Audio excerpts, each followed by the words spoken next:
self-care journey is so different for each and every one of us. If you are going through a phase in your life where you're healing through trauma and wanting to build yourself again and just like rewire your old programming, I think self-care was definitely a very important thing like that I started to implement in my life. And self-care can really be anything for different people. So it doesn't mean that what it is for me, the same will apply to you. Obviously, you will find your own ways to build yourself again through self-care. But I would definitely say that the most important thing was starting to do daily affirmations. And this is definitely something that I think people are kind of speaking about, but they're not truly implementing it. The best time for me to do affirmations is during morning, like whenever my alarm goes off, first thing that I do before I even touch my phone, affirmations for the day. So I might say, thank you for a new day. Today is amazing. Today anything is possible. Everything that I encountered today, I enjoy doing. I reassure myself with affirmations that I'm capable of really taking in anything that is coming my way that day. I do these throughout the day. So I do first thing, I do it in the morning, because that's where we're most sort of open, because our minds have not fully woken up just yet when we're getting out of bed. I think affirmations is important when you are really looking into feeling better about yourself and really loving yourself more. I feel that affirmations are really powerful in building your self-concept and really turning it around to not dislike yourself, but actually love yourself and start loving yourself. I also do them throughout the day. So whenever I'm in my car, obviously there's no one else there, I can speak out loud, and I always speak them out loud. I also speak them out loud when I do my makeup, because I'm looking into the mirror, I'm speaking to myself, and I'm really affirming things like I love myself,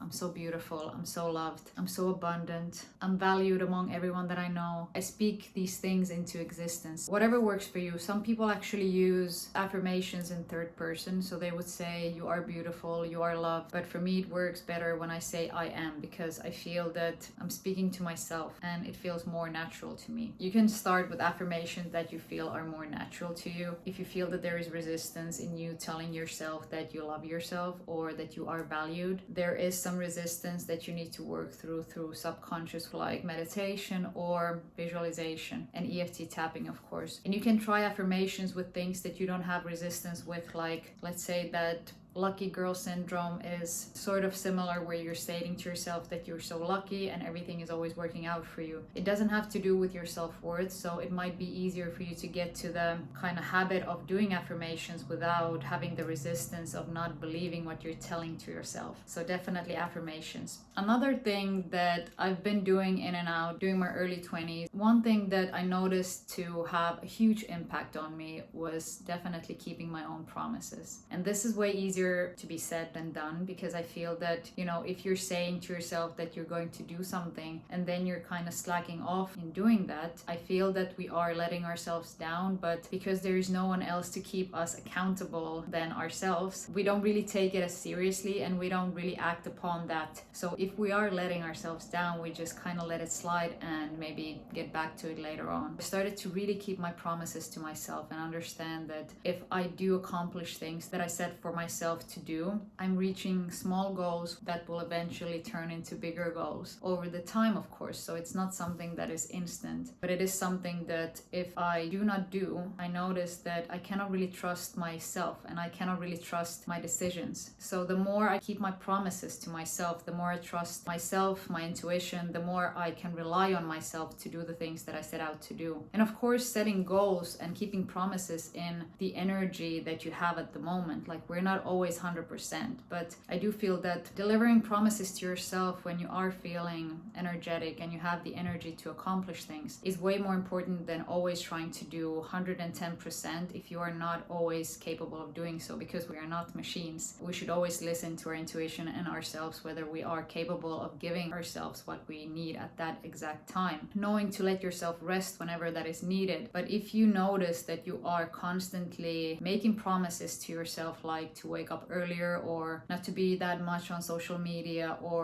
I don't know, exercising, eating healthier, maybe producing content for your social media, whatever it is. And if you notice that you are writing these goals on a paper or setting them up for yourself to accomplish, and you notice that you're not doing them, so then I do think that you should review what you want from life, or whether there is, like, maybe you are self-sabotaging because you have fear of success or fear of judgment. Whatever you might find is something that you need to work on in order to start keeping those promises to yourself. Obviously, I can do another video of this, but meditation and EFT, these are something that I do think are profound on whatever journey you might be in and whenever you are on this journey. So if you are going through a hard breakup, or that you have low self-worth, or feeling that you're not successful or you're not capable of being successful, whatever blockages you might have, meditation and EFT helped me enormously. They really did reprogram my mind to understand that I am worthy of the things that I desire, and you are too. If you notice that you have